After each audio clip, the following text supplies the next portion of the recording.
आप देख रहे हैं हरियाणा न्यूज 24, जहां हर खबर मिले सच के साथ। मैं सबसे पहले आज इस राजस्थान की पावन धर्म कर्म भूमि महाराजा सूरजमल की धरती को नमन करता हूं और मैं आशा करता हूं कि आज इस पावन धरा पर हम कुछ ऐसा कर गुजरेंगे जो कल के आने वाले इतिहास में लिखा जाएगा। तो मैं अपनी बात को शुरू करने से पहले हम मेरे दोनों भाई, नौजवान भाई पलसानिया और कलसानिया, मैं आपको एक बात कहना चाहता हूं। अंतर्राष्ट्रीय जाट संसद हो चुकी, अब हमें यूनाइटेड नेशन की तरह 193 देशवासियों को इकट्ठा करके यूनाइटेड नेशन बनाने का काम करना है, क्योंकि हम ये जाट अंतर्राष्ट्रीय सदर का ये दूसरा सदर है। जब अंतर्राष्ट्रीय चीजें खत्म होकर एक होती है तो उसको यूनाइटेड नेशन बोलते हैं। और मैं अपील करता हूं और उम्मीद करता हूं कि हम जल्दी ही जाट यूनाइटेड नेशन के प्लेटफॉर्म पर काम करेंगे। तो मुझे आपसे उम्मीद है कि आप ये मेरी मनोकामना जरूर पूरी करेंगे।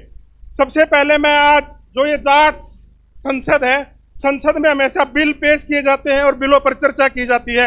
मेरे सभी प्रवक्ताओं ने बोला कि हमें शिक्षा में बच्चों को आगे बढ़ाना चाहिए, शिक्षा में हमें उत्थान करना चाहिए, लेकिन करेगा कौन? हम कहते हैं होना चाहिए, लेकिन मैं आपका भाई, छोटा भाई, बेटा पिछले 1 साल से बच्चों के लिए एक मुहिम शुरू की है, इंटरनेशनल हरियाणा एजुकेशन सोसाइटी, जिसमें हम बच्चों को फ्री इंग्लिश कंप्यूटर पढ़ाने का काम करते हैं। एक हमारे पूर्व मंत्री थे, उन्होंने राजस्थानी भाषा में बोला था कि गांव, मुझे सिर्फ गांव और शिक्षा समझ में आई थी, लेकिन मैं आज यहाँ इस मंच से विश्वास देना चाहता हूँ कि मैं गांव तक बच्चे को इंग्लिश और कंप्यूटर में माहिर करने की जिम्मेदारी मैं लेता हूँ। आप मेरा साथ दो, क्योंकि हमारे जाटों में सिर्फ एक ही है कि हमारा कड़क बोली, हमें ये कहकर गवार बोल जाता है कि भाई बोलना दिन आता ही नहीं।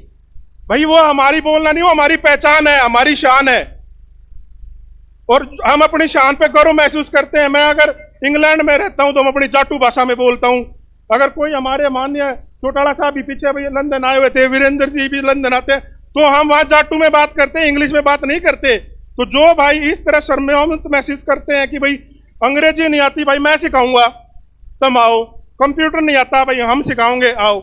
जब गोरों का राज था दुनिया पे तो अफ्रीका में बड़ी अत्याचार होते थे, गोरों उनको गुलाम बनाकर रखते थे, उनको शिक्षा और ऐसी कोई मूल सुविधाएं नहीं दी जाती थी। वहां के अफ्रीकन ने एक नारा दिया था, ईच वन टीच वन। अगर कोई गलती से पढ़ जाए तो दूसरे को पढ़ाओ। आज हमें वही करने की जरूरत है जो हमारी बहनें का IAS बनी है। मैं कोशिश करता हूं और उनसे प्रार्थना करता हूं वो अपने गांव के, अपने देहात की 10 बच्चियों को प्रेरित करे IAS बनने के लिए, क्योंकि यही नारा है, each one teach one, each one teach one, inspire one. तो मैं 2 बिल यहां रखना चाहता हूं और माननीय हमारे गवर्नर साहब सत्यपाल मलिक जी भी आएंगे, हमारे सांसद महोदय भी हैं, हमारे विधायक भी हैं, और मुझे उम्मीद है कि वो बिल आज ही सदन में पारित होंगे। पहला बिल है कि शिक्षा सिर्फ रोजगार के लिए नहीं होती, शिक्षा इंसान को मूलभूत सुविधाओं के बारे में ज्ञान देती है।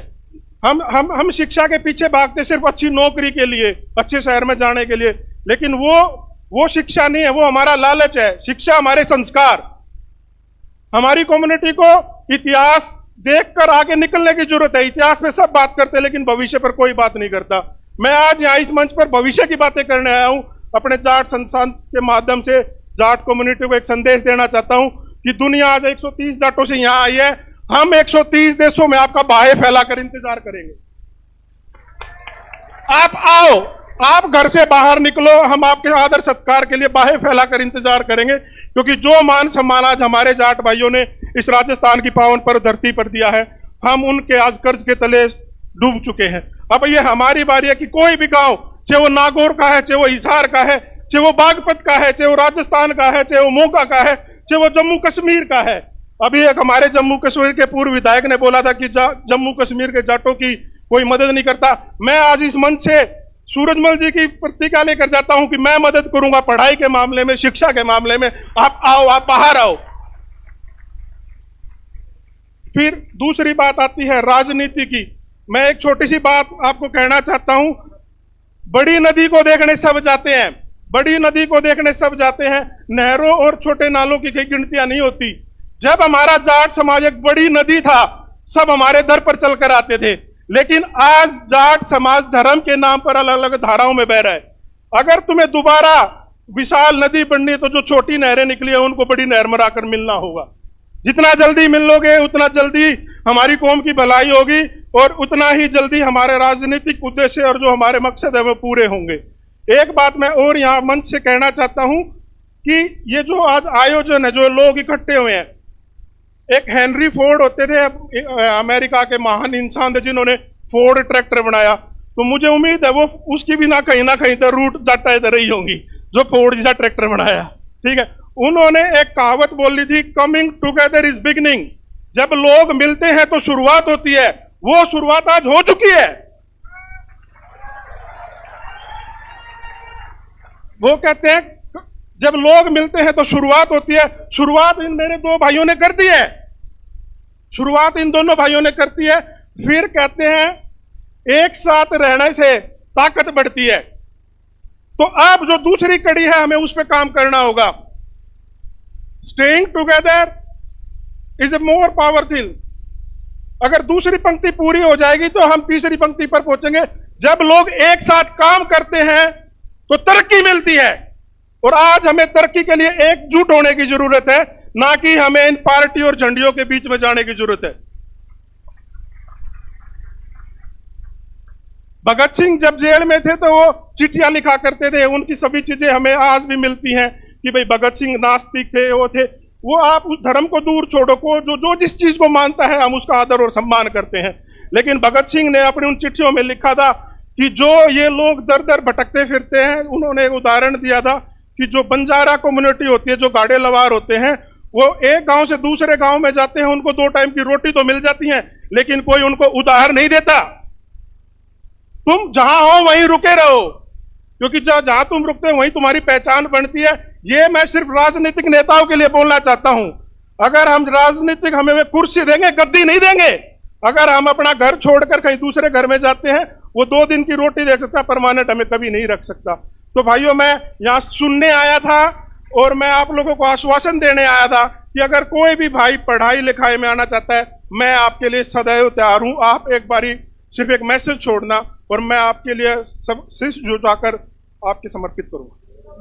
और भाइयों देखो, उत्सुकता ऐसी चीज होती है, मैं एक चीज भूल ही गया। ठीक है, पिछले 5 साल से हमने जाट समाज यूके करके एक संगठन बना रखा है इंग्लैंड में, और उस जाट समाज यूके में 500 परिवार, जाट परिवार एकत्रित हो रखे हैं।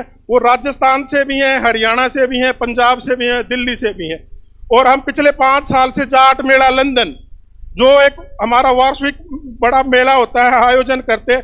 आज इस बिरला हवन में जितने भी बंदे बैठे हैं, मैं आज उन सबको हाथ जोड़कर जाट मेला लंदन के लिए आमंत्रित करता हूं।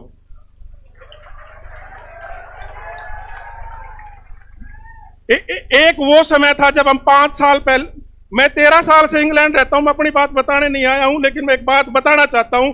जब हम इंग्लैंड में गए थे तो हमारा क्या था, या तो हम गुजरातियों के साथ जाते थे, या हम हैदराबाद वाले भाइयों के साथ जाते थे, उनके त्योहार बनाते थे, उनकी खिचड़ी खाते थे। लेकिन आज आपके भाई और मेरे जाट समाजों के 500 परिवारों ने मिलकर लंदन में दाल चूरमा का प्रोग्राम किया है।